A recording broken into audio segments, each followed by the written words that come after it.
जे संतोष देशमुख हत्या प्रकरण होतं त्यामध्ये वाल्मिक कराड यांच्यावरती मकोका लावण्यात यावा अशी मागणी करण्यात येत होती। आता कोर्टाकडनं त्या सगळ्या संदर्भात प्रक्रिया पूर्ण झाली आहे, मकोका लावण्यात आलेला आहे। विरोधकांना काय उत्तर द्या?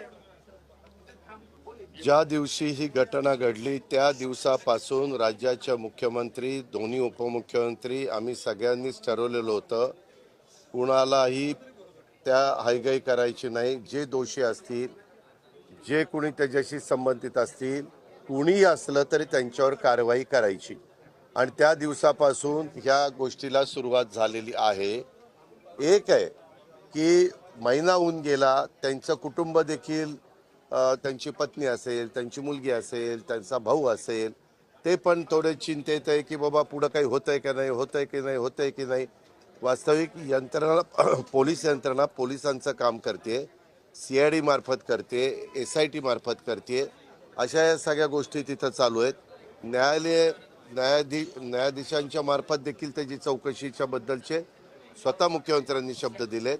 आम्ही सगळ्यांनी तिथं अशी भूमिका घेतली, जे कोणी दोषी असतील त्यांना अजिबात त्याच्यामध्ये थारा द्यायचा नाही, कारण ही निगृण हत्या ही शिवशाहू फुले आंबेडकरांच्या महाराष्ट्रामध्ये कुणीच खपून घेणार नाही आणि त्याच्यामुळं कुणीही दोषी असेल तर त्यांचे धागेदोरे चौकशीमध्ये मिळाले तर त्यांच्यावर ॲक्शन घेतली जाणार आहे। हे स्वतः एकनाथराव शिंदेंनी पण काल का परवा साताऱ्यामध्ये सांगितलं। ज्यावेळेस पत्रकार मित्र तुम्ही आम्हाला वेगवेगळ्या ठिकाणी प्रश्न विचारता तेव्हा मी पण सांगितलंय आणि राज्याच्या प्रमुखांनी पण सांगितलेलं आहे। खरोखरीच ही घटना अतिशय निगृण आणि माणुसकीला काळीमा फासणारी अशा प्रकारची आहे।